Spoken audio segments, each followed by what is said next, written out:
Hello everyone, welcome to W scoop tech. Myself Deep और हम लोग पढ़ रहे हैं सी प्रोग्रामिंग। फ्रेंड्स, आज के इस वीडियो हम लोग बात करने वाले हैं एक बहुत ही अच्छे टॉपिक की जिसको हम लोग कहते हैं लॉजिकल ऑपरेटर्स। यस दोस्तों, ये बहुत ही काम का ऑपरेटर है। तो कुछ ऑपरेटर ऐसे होते हैं दोस्तों जो कि रेयरली काम आते हैं, like size of operator, ternary operator, ठीक है। लेकिन कुछ ऑपरेटर ऐसे हैं जो कि बहुत ज्यादा काम में आते हैं दोस्तों, like relational operator, arithmetical operator और लॉजिकल ऑपरेटर। ये बहुत काम आने वाला है।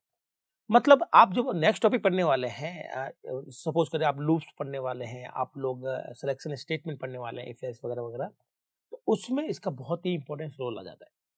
तो दोस्तों, इसको हम बहुत ही अच्छे से करने वाले हैं, बहुत ही उस तरह से देखने वाले हैं कि जिस तरह से इसको हम लोग इंडस्ट्री में भी जो प्रोग्राम्स होते हैं उसमें कैसे अप्लाई करते हैं उसको भी हम लोग देख लेते हैं। तो चलिए शुरुआत करते हैं हमारे इस टॉपिक की, लॉजिकल ऑपरेटर। अब ये जो लॉजिकल ऑपरेटर है दोस्तों, इसको समझने से पहले आपको एक दो तीन चीजें और समझनी होती है, लाइक लॉजिकल ऑपरेशंस क्या होते हैं ना, वो हमें समझना होता है। और ये थोड़ा सा अटपटा सा इसलिए लगता है क्योंकि ये मैथमेटिक्स में नहीं होते जनरली। आपने अगर स्कूलिंग करी है या कॉलेज में किया है तो आपको इस तरह के ऑपरेटर देखने को नहीं मिलते। हाँ, अगर आप इंजीनियरिंग कर रहे हैं तो आपको पता है कि लॉजिकल ऑपरेशंस क्या क्या होते हैं और उसी के बेसिस पे लॉजिकल ऑपरेटर बनाए गए। अब पहले ये देख लेते हैं कि लॉजिकल ऑपरेशन कौन कौन से होते हैं, ठीक है दोस्तों। तो लॉजिकल ऑपरेटर समझने से पहले हम बात करेंगे लॉजिकल ऑपरेशंस की। तो दोस्तों, हमारे पास सिस्टम में या कंप्यूटर में 3 लॉजिकल ऑपरेशन होते हैं, ठीक है। सिस्टम में कंप्यूटर के अंदर 3 लॉजिकल ऑपरेशंस होते हैं। इसी वजह से सी भी 3 लॉजिकल ऑपरेटर को सपोर्ट करता है। अब वो 3 कौन कौन से हैं? एक तो है एंड, एक कहलाता है ओ आर और एक कहलाता है एनओटी नॉट, ठीक है। अब ये करते क्या है? तो एंड जो है, एंड ये बताता है, अब पहले तो मैं आपको ये बता देता हूं कि ये जो ऑपरेशंस है, ठीक है, ये सिस्टम के लिए वैलिड है, ठीक है। इसको हम लोग मैं अभी आपको ये नहीं बता रहा हूं कि सी में कैसे लिखते हैं ना, सी की हम लोग बाद में बात करेंगे। पहले देख लेते हैं कि ऑपरेशंस क्या है जनरल वे में, फिर बात में करेंगे कि इनको सी में ऑपरेटर की फॉर्म में किस तरह से बनाया गया है। तो एंड ऑपरेटर जो होता है वो ये बताता है कि अगर कोई भी दो कंडीशन है, जैसे कंडीशन C1 है एंड C2, ठीक है, तो एंड ऑपरेटर आपको यह बताता है कि अगर दोनों कंडीशन ट्रू है तब आपका आंसर ट्रू है, ठीक है, या फिर अगर दोनों में से एक भी फॉल्स हुई तो आपका आंसर फॉल्स आएगा, ठीक है। तो ये तो है एंड का सिस्टम कि दो कंडीशन यहां पर है, दो सिचुएशन यहां पर है, दो पैरामीटर यहां पर दे रखे हैं। अगर दोनों पैरामीटर सही है तभी हमें आंसर सही मिलेगा, अदरवाइज अगर एक भी पैरामीटर रॉन्ग हो जाता है तो उस केस में हमें आंसर रॉन्ग मिलता है, ठीक है। तो ये तो है हमारा एंड का लॉजिक, ठीक है। तो मैं आपको एक जनरल एग्जांपल भी देने वाला हूं अभी थोड़ी देर में। यहां अगर और की बात करें हम लोग, तो और क्या करता है, और के पास में भी सेम होता है। यहां पर हम लोग मान के चलते हैं कि दो कोई कंडीशन है या फिर दो कोई सिचुएशंस है या दो कोई पैरामीटर दे रखे, और ये कहता है कि अगर दोनों में से एक भी पैरामीटर सही है तो आंसर करेक्ट माना जाएगा, ठीक है। और का लॉजिक थोड़ा सा अलग है, एंड का अलग है। तो और ये कहता है अगर दोनों में से एक भी करेक्ट है तो आंसर करेक्ट है, और एंड ये कहता है अगर दोनों में से एक भी फॉल्स है तब आंसर फॉल्स है। तो यहां जो मेन चीज सीखने वाली दोस्तों वो ये सीखने वाली है कि एंड का लॉजिक क्या है और का लॉजिक क्या है। नॉट की हम लोग थोड़ी देर में बात करेंगे, ठीक है। तो एंड का लॉजिक ये होता है कि अगर C1 या C2 में से कोई भी एक चीज 0 है मतलब वो फॉल्स है, क्या वो फॉल्स है, तो हमारा रिजल्ट जो होगा, हमारा जो रिजल्ट है C1 एंड C2 का वो हमेशा 0 आएगा। ये है हमारी एंड की कंडीशन। इसको ध्यान से सुनिएगा दोस्तों, हम कभी ऐसा नहीं बोलेंगे यहाँ पर कि दोनों ट्रू है तो आंसर ट्रू आएगा, ठीक है, दोनों कंडीशन सही है तो आंसर ट्रू आएगा, ये हम लोग बाद में बोलेंगे। पहले अगर मैं आपको इसकी टेबल याद करनी है, इसके बारे में कुछ जानना है, तो आप इसको ये ऐसे समझेंगे कि अगर C1 और C2 दो कोई भी सिचुएशन है और बीच में एंड है, तो अगर C1 और C2 में से कोई भी एक सिचुएशन, एक कंडीशन, एक पैरामीटर फॉल्स हो जाता है या फुलफिल नहीं हो पाता, उस केस में C1 एंड C2 का जो रिजल्ट है वो हमेशा फॉल्स आने वाला है, मतलब वो हमेशा 0 आने वाला है। ये 1 तभी आएगा जब C1 और C2 दोनों क्या होंगे, ट्रू कंडीशंस में होंगे, या दोनों की जो सिचुएशंस है C1 C2 जो भी एक्सप्रेशन मान लीजिए, आप कंडीशन मान लीजिए, सिचुएशन मान लीजिए, अगर दोनों अगर ट्रू है उस केस में ट्रू आएगा। अगर दोनों में से एक भी कंडीशंस फुलफिल नहीं हो पा रही है तो हमारा आंसर हमेशा 0 आएगा। अब यहाँ क्या लॉजिक चलता है, यहाँ लगता है कि अगर C1 और C2 है और C1 या C2 में से अगर कोई भी एक कंडीशन ट्रू हो रही है या एक पैरामीटर ट्रू हो रहा है या कोई भी दोनों में से एक चीज सही हो रही है, उस केस में C1 और C2 का जो रिजल्ट है वो 1 आएगा। C1 और C2 ये आंसर 0 तभी देगा जब दोनों के दोनों कंडीशंस क्या हो, फॉल्स हो। ठीक है, जैसे उसी तरह से जैसे C1 और C2 ये 1 कब देगा, जब दोनों के आंसर क्या हो वो। तो हमें यहाँ पर सिर्फ एक एक चीज हिंट याद रखनी है। यहाँ हमें ये पता लगाना है कि अगर एक भी फॉल्स है तो आंसर फॉल्स आएगा, यहाँ अगर एक भी ट्रू है तो आंसर ट्रू आएगा। अगर आप इतना समझ जाएंगे, इतना याद रखेंगे, तो आपको इसके लिए टेबल बनाना बहुत आसान हो जाएगा। अब बात करते हैं नॉट की। नॉट क्या करता है? नॉट हमारे रिजल्ट को रिवर्स करता है। जैसे अगर हमारे पास में कोई भी हाइपोथेसिस है या फिर हमारे पास कोई भी कंडीशन, सिचुएशन, आप एक्सपीरियंस कुछ भी बोलिए, अगर वो ट्रू आ रहा है तो नॉट उसको उल्टा कर देगा, क्या कर देगा, उसको फॉल्स कर देगा। ठीक है, और अगर फॉल्स आ रहा है तो उसको ट्रू कर देगा। इसका मतलब अगर C1 ट्रू है तो इसका रिजल्ट क्या आएगा, फॉल्स। और अगर ये C1 फॉल्स है तो इसका रिजल्ट क्या आएगा, ट्रू आएगा।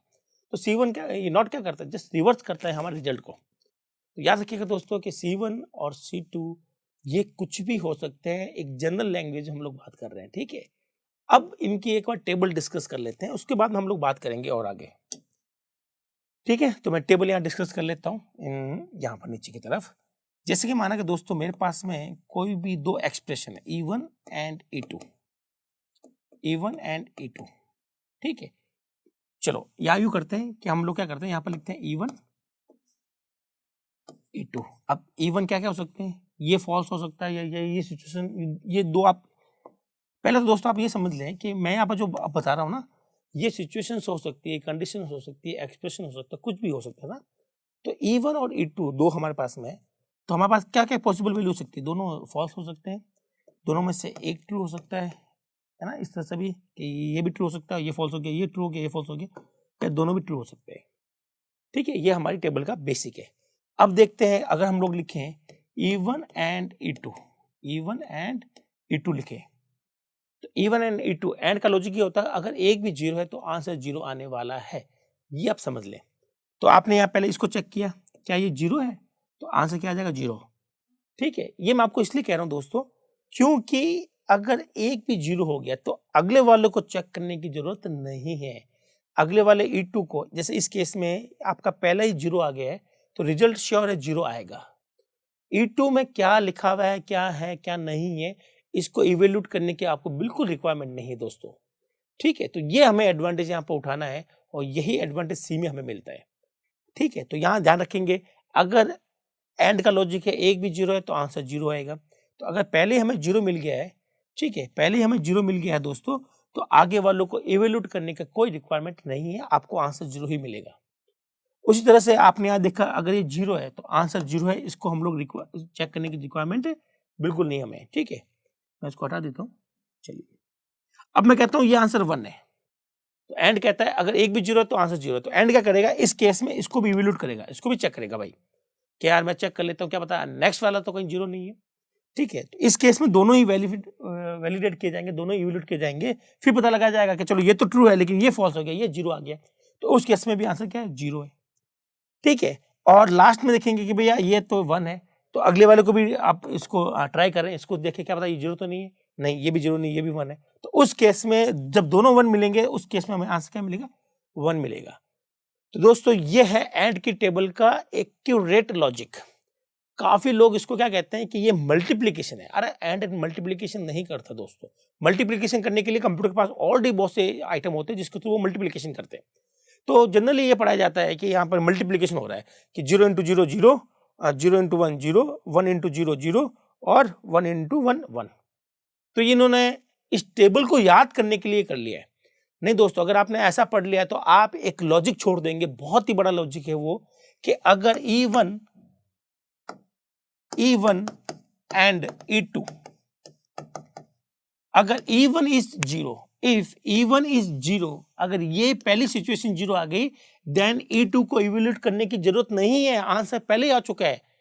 तो अगर आप ये क्वेश्चन करना चाहते हैं, ये कैंपस के क्वेश्चन होते हैं, इसमें बड़ी बड़ी कंपनीज क्वेश्चन बनाती है, क्यों बनाते हैं वो क्वेश्चन? वो जानते हैं कि 99% लोगों को ये बताया जाता है या पढ़ाया जाता है कि ये मल्टीप्लिकेशन होता है एंड। नहीं दोस्तों, एंड मल्टीप्लिकेशन नहीं होता है। हमारे कंप्यूटर में मल्टीप्लिकेशन करने के लिए बुल्ट मल्टीप्लायर है, मल्टीप्लायर है, बहुत सी अलग चीजें होती है दोस्तों। तो यहाँ वो चीज यहाँ पे फिक्स ना करें। अगर आपको किसी ने पढ़ाया है तो आई थिंक वो पूरा रॉन्ग है। आप इसका ध्यान रखें, मल्टीप्लाई नहीं रखना है। यहाँ पर कोई मल्टीप्लाई का सिस्टम नहीं होता दोस्तों। और वो बताता है कि और में आपको एडिशन होता है, तो और में एडिशन नहीं होता। अभी आप लोग देख लेंगे कैसे। ठीक है, तो और के लिए मैं क्या करता हूँ, कलर चेंज कर लेता हूँ ताकि आपको आसानी से दिखाई दे। अब मैंने लिखा E1 and E2, sorry and तो हम लोग कर चुके ना, तो और E2। तो और का लॉजिक क्या है? और का लॉजिक ये है कि भैया एक भी 1 है तो आंसर 1 आएगा, एक भी 1 है तो आंसर 1 आएगा। ये लॉजिक होता है और का। ठीक है, और कोई लॉजिक नहीं है यहाँ पर, ना तो कोई एडिशन है ना कोई सब्ट्रैक्शन है। ठीक है, मैंने भी देखा है काफी स्टूडेंट कहते हैं कि सर हमें तो ये एडिशन बताया गया कि और जो है वो एडिशन से मिलता है। नहीं मिलता दोस्तों एडिशन से। अब आप प्रूफ कर लेंगे इसको, हम लोग एडिशन से मिलता कि नहीं मिलता।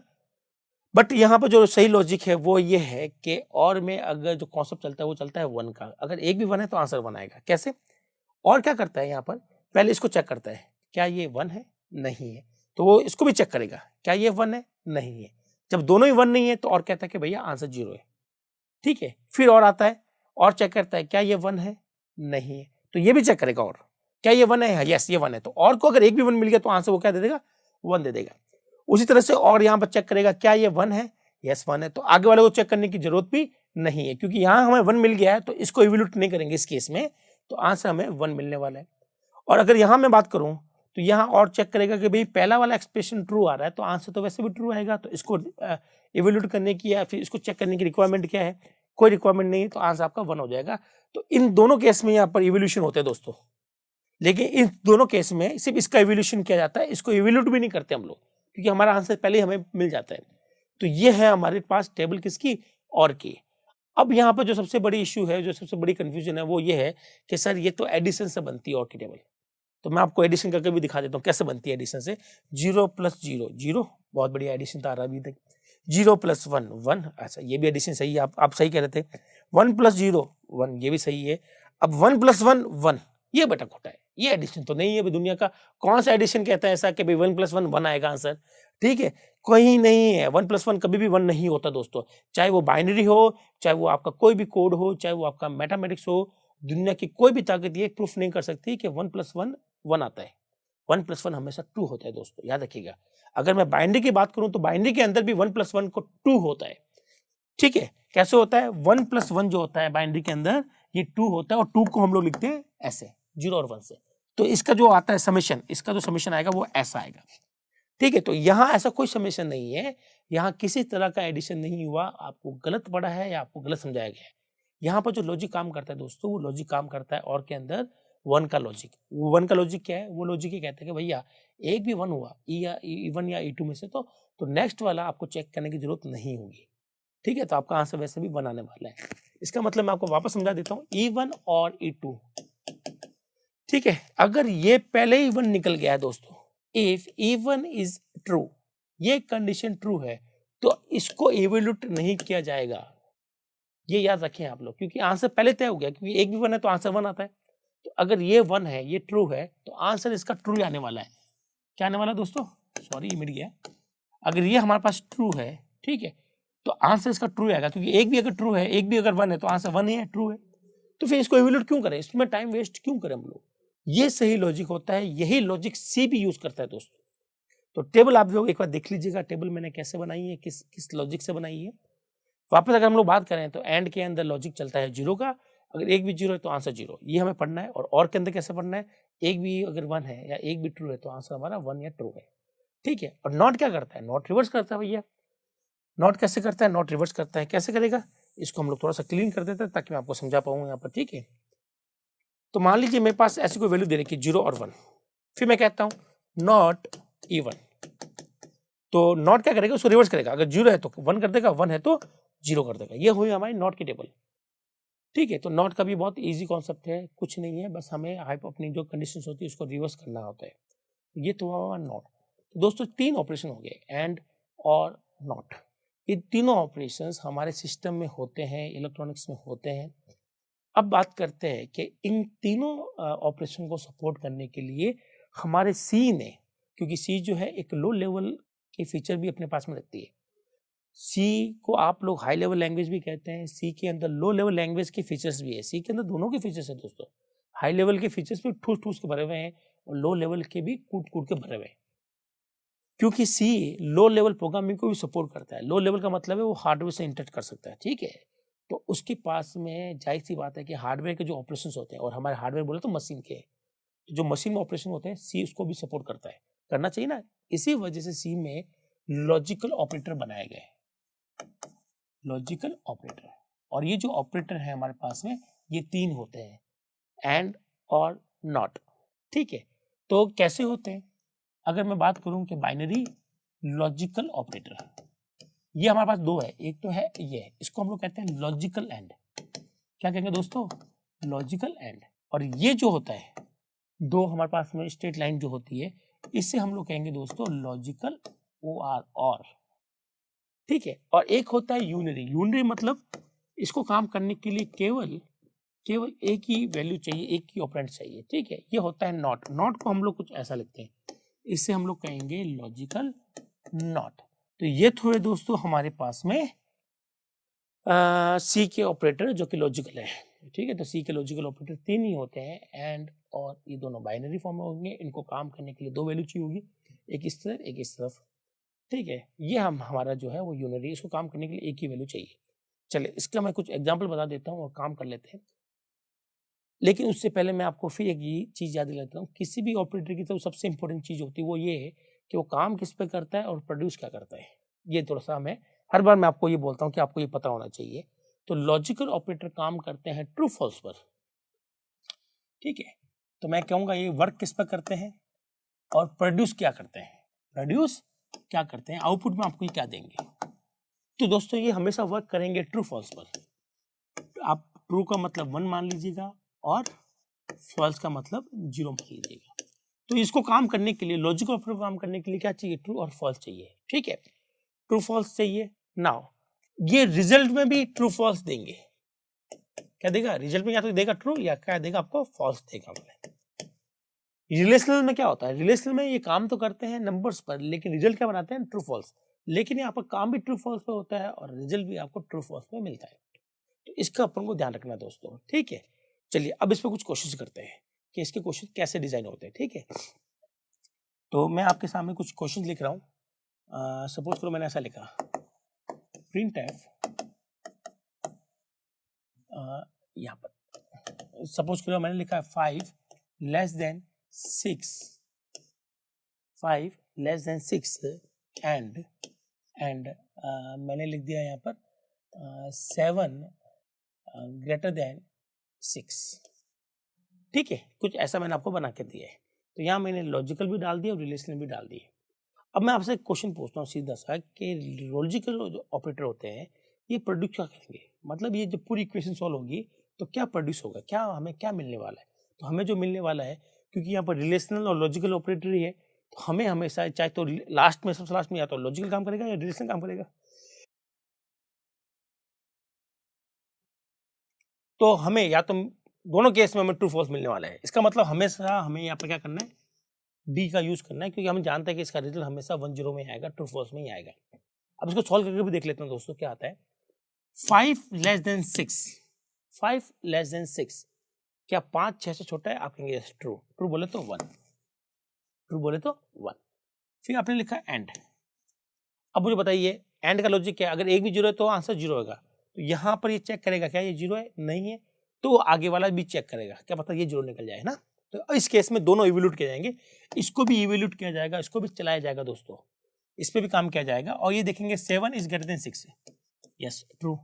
अब क्योंकि एंड ये कहता है कि एक भी 0 तो आंसर 0, अगर एक भी 0 नहीं हुआ तो आंसर 1 आएगा, ना तो ये 0 ना ये 0, अगर दोनों ट्रू है तो आंसर क्या आ जाएगा, ट्रू बोले तो 1। क्या आपको मेरी बात समझ में आ गई, ठीक है। चलिए और हम लोग इस पर देख लेते हैं कि और क्या बात कर सकते हैं। अब दोस्तों हम लोग बात करते हैं इस तरह की कुछ 15 लेस देन 6, ठीक है। क्वेश्चन को थोड़ा सा बदलते हैं, 15 लेस देन 6 और 7 ग्रेटर देन 6, ठीक है। अब इवैल्यूएट कैसे होगा, तो सबसे पहले तो ये ब्रैकेट लगाए तो ये इवैल्यूएट होगा सबसे पहले। 15 लेस देन 6, 15 6 से छोटा है, गलत, गलत, इसका मतलब फॉल्स, फॉल्स बोले तो जीरो, जीरो। और जैसे एंड को जीरो मिलता है दोस्तों, वो आगे वाला एवोल्यूट ही नहीं करेगा। 100% मैं आपको कह रहा हूं कि आगे वाला एवोल्यूट ही नहीं होगा, और उस केस में आपको आंसर जीरो मिल जाएगा। क्या मिल जाएगा? जीरो मिल जाएगा। इसको एवोल्यूट नहीं किया जाएगा, उसको चलाया भी नहीं जाएगा दोस्तों। तो ये हम लोग आगे 2-3 बेटर एग्जाम्पल देंगे जिसमें आपको ये पूरा क्लियरली दिखेगा नहीं चलते हुए कि हाँ सर ये चल नहीं रहा है, ठीक है, वो भी हम लोग एग्जाम्पल देंगे आपको, उसमें आपको आइडिया मिल जाएगा। चलिए, तो अभी एक बार और देख लेते हैं कि और क्या क्वेश्चन बन सकते हैं, ठीक है। अब मान लीजिए दोस्तों, मैंने डायरेक्टली क्या लिख दिया, 1 0 1 लिख दिया, और मैंने लिख दिया और, तो ये मेरा और है। और को मैं इस तरह से दिखाता हूँ ताकि आपको 1 दिखाई ना दे, ठीक है। तो यहाँ पर हमने लिखा 1, और ये है और यहाँ मैंने लिख दिया 0। क्या लिख दिया दोस्तों? 0, ठीक है। अब और को हम लोग ऐसे क्यों दिखाते हैं, इसका रीजन ये है, अगर आप दोस्तों टर्बो यूज किया है कभी आपने, तो टर्बो में आपको इस तरह से दिखाई देता है, और अगर आप कोई दूसरा कंपाइलर काम में ले रहे हैं तो आपको इस तरह से दिखाई देता है। तो इससे कोई फर्क नहीं पड़ता, अब ये बात समझ रहे हो, इससे कोई फर्क नहीं पड़ता, सिर्फ दिखाने का तरीका है, इससे कोई फर्क नहीं पड़ता। मैं आपको इसलिए यहाँ पर दिखा रहा हूँ क्योंकि मैं जनरली 1 ऐसे लिखता हूँ, ठीक है। अगर मैंने ऐसे लिख दिया तो आपको पता ही नहीं चलेगा कि ये क्या लिखा हुआ है, इसलिए मैंने खुद के लिए कन्विंस के लिए और आपकी कन्विंस के लिए कहा है कि भाई 1 है तो इसको हम लोग ऐसे लिखेंगे, और अगर आपको 2 स्लैश चाहिए, जो और ऑपरेटर चाहिए, तो आप उसको ऐसे लिखेंगे, ठीक है। और अगर टर्बो में जाएंगे तो टर्बो में आपको ये ऐसे ही दिखाई देने वाला है, लेकिन हर कंपाइलर में ऐसा दिखाई दे ऐसा कोई जरूरी नहीं है अल्लाह, ठीक है। तो चलिए अब इसकी हम लोग बात करते हैं। और का लॉजिक क्या है, अगर एक भी 1 है तो आंसर 1 आएगा, मतलब हमने देखा ये 1 है तो आंसर हमारा 1 है, इसको तो देखने की जरूरत भी नहीं है दोस्तों, तो आंसर क्या आएगा, और में 1 आने वाला है। आई होप आपको ये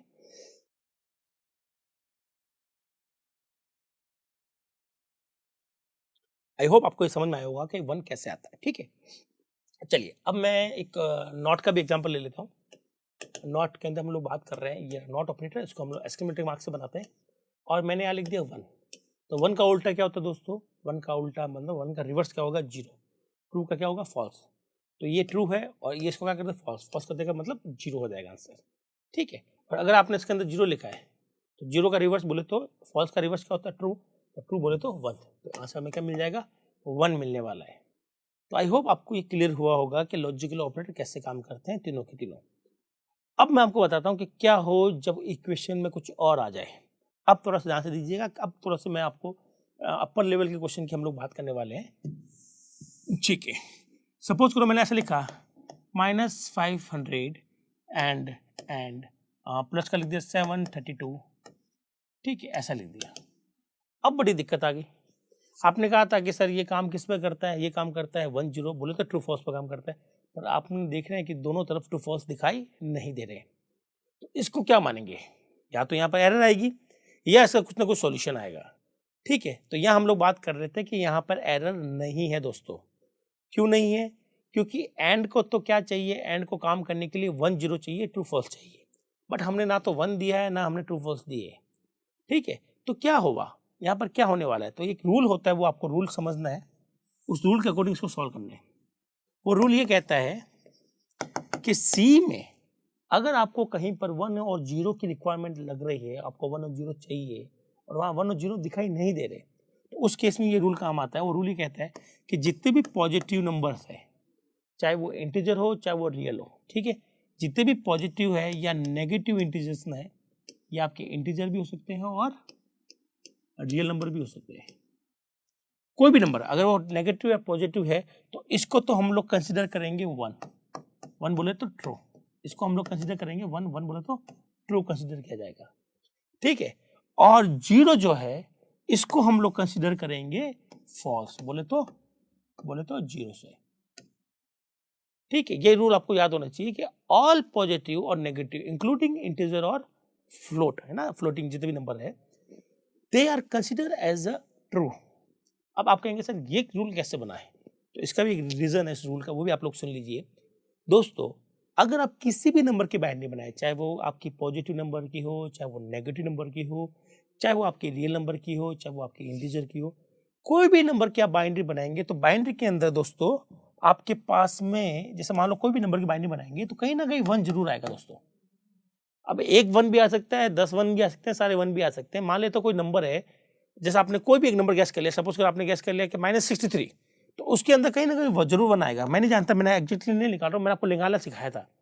ठीक, अभी हम मैं निकाल कर नहीं दिखाऊंगा, आपने वो वीडियो देखिएगा मेरा जिसमें हमने बात करी थी कि नेगेटिव नंबर को कैसे बाइनरी में कन्वर्ट किया जाता है। ठीक है, वो हमने लिटरल में हमने पढ़ा था।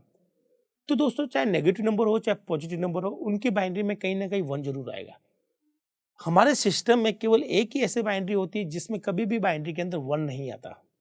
मतलब इकलौती एक ऐसी बाइनरी हमारे पास में जिसमें कभी भी 1 नहीं आ सकता, वो है 0 की बाइनरी। तो 0 की जो बाइनरी होती है, इसको पकड़ना बड़ा आसान है। अगर हम लोग चेक कर लें कि ये हमारी बाइनरी में एक भी 1 नहीं है, इसका मतलब वो 0 है। अगर एक भी 1 आया, इसका मतलब वो पॉजिटिव नेगेटिव है।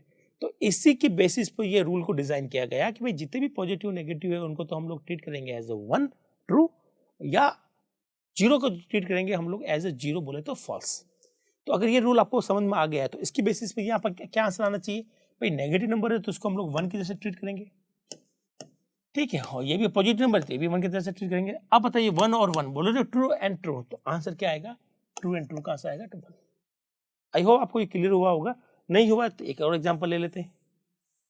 ठीक है, एक और एग्जांपल ले लेते हैं। जैसे कि मैं आपसे पूछता हूं कि 0 एंड, और यहां मैं लिख दिया 732 इंटू 12.5।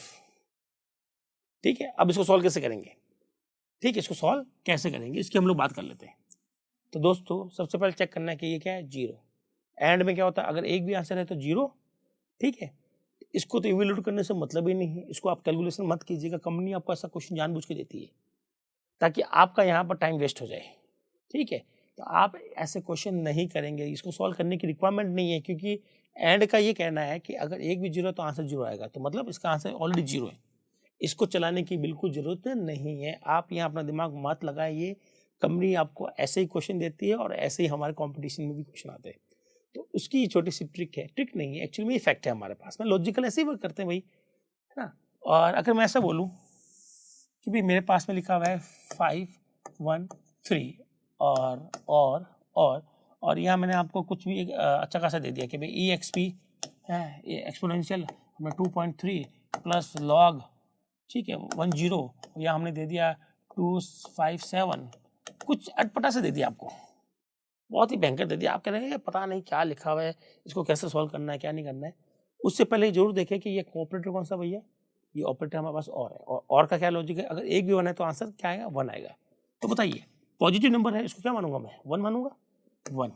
और अब जब और को यहाँ पर 1 मिल चुका है पहले ही, तो इसको सॉल्व करने की बिल्कुल रिक्वायरमेंट नहीं है, इसको सॉल्व करके देखने की जरूरत भी नहीं है। आपको आंसर ऑलरेडी मिल चुका है, इसका आंसर क्या आएगा, 1 आएगा। ये एडवांटेज हमें तभी मिलता है जब हमें एग्जैक्टली पता हो कि एंड का और का लॉजिक क्या है। ठीक है, तो आपसे मैं रिक्वेस्ट करता हूँ, अगर आपने इस तरह से पढ़ा है कि एंड को मल्टीप्लाई करके निकालते हैं और को एडिशन करके निकालते हैं, तो आप बिल्कुल गलत हैं दोस्तों। आप फिर देख लीजिएगा, आपको जो रूल बताया गया, जो मैंने आपको बताया था कि एंड का जो लॉजिक होता है वो एक ही सिंपल सा लॉजिक है कि एक भी 0 तो आंसर 0 है, और का सिंपल सा लॉजिक है अगर एक भी 1 है तो आंसर 1 है। ठीक है, अगर आप इस लॉजिक पर काम करेंगे तो आई होप आपका सी के प्रोग्राम कभी गलत नहीं होने वाले दोस्तों। तो ये तो थी दोस्तों हमारी लॉजिकल से जुड़ी हुई सारी की सारी ऑपरेटर की सारी सिचुएशंस कि भाई किस सिचुएशन में ऑपरेटर किस तरह से वर्क करता है। ठीक है, अगेन अगर मैं आपको बात करना चाहूँ तो ये जो लॉजिकल ऑपरेटर है, आप इनके साथ में वैल्यूज भी यूज़ कर सकते हो, वेरिएबल भी यूज़ कर सकते हैं। ठीक है, जैसे मैंने आपको कहा, हमेशा कहता हूँ सिर्फ इंक्रीमेंट डिक्रीमेंट को छोड़ दीजिए, बाकी सबके लिए एक जैसा रूल चलता है। वो रूल ही चलता है कि भाई हमारे पास कोई भी ऑपरेटर है उसमें वेरिएबल भी अप्लाई कर सकते हैं और डायरेक्टली जो सिंपल जो नंबर है वो भी अप्लाई कर सकते हैं। सिर्फ इंक्रीमेंट डिक्रीमेंट है जो कि हमें सिर्फ वेरिएबल के साथ अप्लाई करना होता है, नंबर के साथ अप्लाई नहीं कर सकते। इसके अलावा दोस्तों लॉजिकल ऑपरेटर में कुछ और खास नहीं है। तो बस आप इतना सा समझ लीजिएगा, लॉजिकल जो ऑपरेटर है ये 1-0 पर काम करते हैं या बाइनरी या ट्रू फॉल्स पर काम करते हैं और आपको आंसर भी ट्रू फॉल्स देने वाले हैं। तो अगर आपको इतना समझ में आ गया तो आगे जितने भी टॉपिक हम लोग पढ़ने वाले हैं वो आपके लिए छोटा सा छोटा टॉपिक हो जाएगा, बिल्कुल ईजी टॉपिक हो जाएगा। तो इसी उम्मीद के साथ में हम लोग दोबारा मिलेंगे ताकि हम और बेहतर इस सीख को समझ सकें। आज के लिए इतना ही, मिलते हैं नेक्स्ट वीडियो में। Thank you.